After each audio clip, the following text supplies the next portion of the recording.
बिस्मिल्लाहिर्रहमानिर्रहीम। आज चूँकि दूसरा क्लास के ग्रामर के लिहाज से तो ये क्लास बहुत लाजमी है for matric students, for FSC, for BS also and those candidates who apply for SST, CT and PST। Specially ये मैंने तैयार किया है अपने बच्चों के लिए, ख़ासकर मैट्रिक और FSC के लिए। आपके लिए ये बहुत लाजमी है, देखना होगा इंशाल्लाह आखिर तक। ये हमारा दूसरा लेक्चर है एंड आज का लेक्चर हमारे यहाँ है praise. Now what is praise? Most of the students can get that what is praise, what is class, and what is the difference between praise and class in sentence. Now it is too much simple for you people. Now just look at the board and read the text. First of all, it's a group of words that may not have a subject or verb with no particular meaning. Sometimes the phrase has a subject or sometimes a verb only. Both the subject and verb don't come together. ये clear हो गया कि praise हमारे यहाँ group of words है, इसमें या तो सब्जेक्ट होगा या वर्ब होगा, दोनों इकट्ठे हमारे साथ नहीं होंगे। सब्जेक्ट और वर्ब हमारे यहाँ इकट्ठे नहीं होंगे, क्योंकि जब सब्जेक्ट और वर्ब होंगे हमारे यहाँ तो ये फिर सेंटेंस एंड क्लास बन जाते हैं। अगर वो रूल जो सेंटेंस का है, रूल्स क्या है सेंटेंस का?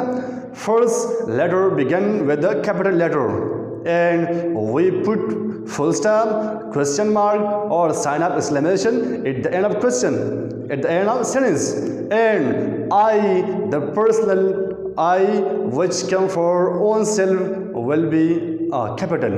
Now that's rule for sentence. And class में ये रूल जो है ना हम अप्लाई नहीं कर सकते। क्लास ये भी सेंटेंस है, लेकिन वो रूल जो सेंटेंस के लिए है ये क्लास फॉलो नहीं कर सकते, इसलिए हम उसको क्लास कहते हैं। और प्रेज के साथ हमारे यहाँ सब्जेक्ट और वर्ब इकट्ठे नहीं आ सकते, इसलिए प्रेज जो है ना ग्रुप ऑफ वर्ड्स है, लेकिन हम उसको सेंटेंस या क्लास नहीं कह सकते, इसलिए कि इसका सब्जेक्ट और वर्ब अपना नहीं है। For example, no subject no verb. अगर एक फ्रेज है उसमें सब्जेक्ट भी नहीं है, वर्ब भी नहीं है। For example, in the class. Now what is in the class? ये हमारे यहाँ है प्रीपोजिशनल फ्रेज है, प्रीपोजिशनल फ्रेज है। प्रीपोजिशनल फ्रेज का डेफिनेशन हम यूँ करते हैं कि फर्स्ट प्रीपोजिशन आ जाता है और इसका खात्मा जो है ना ये नाउन पर हो जाता है। For example, on the table, on the dice, on the dice. On जो है ना प्रपोजिशन है, डाइस हमारे हाथ क्या है? नाउन है, इसको हम कहते हैं prepositional phrase. Now subject but no verb. अगर हमारे साथ फ्रेज में सब्जेक्ट है लेकिन वर्ब नहीं है, हमने कहा था आपको कि ये दोनों सब्जेक्ट और वर्ब इकट्ठे नहीं आ सकते, तो अगर सब्जेक्ट है तो फिर वर्ब नहीं होगा। For example, her eyes on the table, her eyes on the table. इधर हमने सब्जेक्ट लगाया है हर आइज, लेकिन वर्ब नहीं है, इसका मतलब है ये हमारे यहाँ क्या है? फ्रेज है। Now third example is no subject but verb. इधर हमारे यहाँ सब्जेक्ट नहीं है लेकिन वर्ब है। ये गोज अगर आप देख लें, ये हमारे यहाँ क्या है? ये वर्ब है, लेकिन there is no subject, so it is a phrase. Now what is class? Class, it is a group of words having a subject and a verb that form a part of a sentence.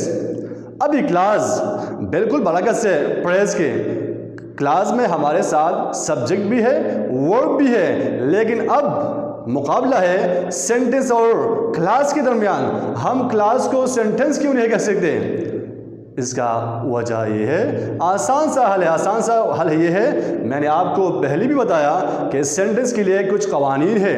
पहला letter आपको capital लिखना होगा, and में आप full stop लगाए तो ये हमारे साथ ये क्लास से सेंटेंस बन जाता है। अगर हम वो कवानीन अप्लाई नहीं करते तो ये हमारे साथ क्या रहता है? क्लास रहता है। Like It is a group of words having a subject and a verb that form a part of a sentence. Now, we have two types of class. Independent class, इसको हम प्रिंसिपल क्लास भी कहते हैं, main class भी कहते हैं, and dependent class, subordinate class. और ये डिपेंडेंट क्लास और सबऑर्डिनेट क्लास हम लिंक करते हैं through a coordinating conjunction. Like मैंने आपको एग्जांपल लिखा है बोर्ड पर, देखिए, the moon was bright and we could see our way.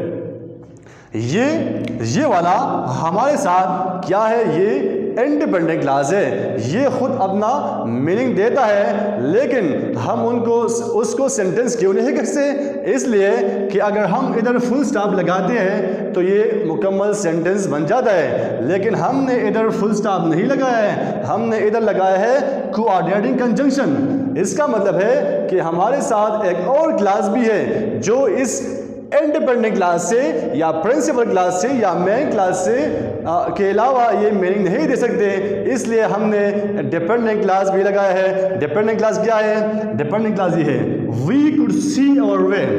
अगर हम इसको हटाते हैं, we could see our way, ये सेंटेंस, ये क्लास जो है ना, ये हमको क्लियर मीनिंग नहीं देते। क्यों? ये डिपेंड करता है एक और क्लास पर, जो कौन है? वो मेन क्लास है हमारे साथ। इसके बगैर ये अपना मीनिंग जो है ना नहीं दे सकते। ये पैरासाइट है, ये डिपेंड करता है इंडिपेंडेंट क्लास पे, ताकि अपना मीनिंग जो है ना, वो माना जो है ना, वो क्लियर करे। For example, the moon was bright, it is clear, it is clear. Now, and it is a quadratic conjunction. It joins these two class. Now, he can't come today. It is a class. Why? We can't put full stop at the end of that class. So we call it is a class, not a sentence, because it not follow the rules of the sentence. Now, he can't come today. It's a sentence. Why?